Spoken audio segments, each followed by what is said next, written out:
Pritet një person me armëzjarje në një lagje periferike të qytetit të Korçës. Ngjarja ka ndodhur në orën 21:25 të së enjtes në lagjen 10, e njohur edhe si lagja e francezëve. Viktima është 30 vjeçari Altin Balliu nga fshati Slabinj i Pogradecit. Autori i kësaj ngjarjeje, sipas policisë, dyshohet të jetë 35 vjeçari Olger Mustafa.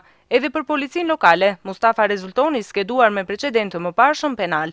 Nga hetimet e para të grupit hetimor, mësohet se autori dhe viktima paravrasjes janë konfliktuar fizikisht me njëri tjetrin. Shkak është bërë një përplasje e mjeteve të autorit dhe viktimës në një prej rrugicave të lagjes numër 10 të qytetit. Pas konfliktit, Mustafa gjithnjë sipas policisë lokale ka shkuar në banesën e vet ku ka marrë dhe armën me të cilën ka realizuar dhe vrasjen e 30 vjeçarit nga një fshat i Pogradecit. Për ngjarjen, policia ka shoqëruar 5 persona, të cilët kanë qenë të pranishëm në momentin ku 35 vjeçari Olger Mustafa ka qelluar 2 herë me pistolet në drejtim të Altin Balliut, duke i shkaktuar vdekjen e menjëhershme.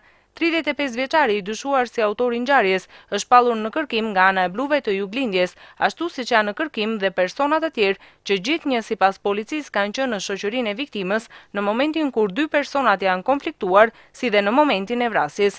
Nisur nga provat e gjetura në vend ngjarje, mendohet se viktima dhe shokët e tij janë përleshur me autorin vetëm pak metra larg vendit ku ka ndodhur vrasja.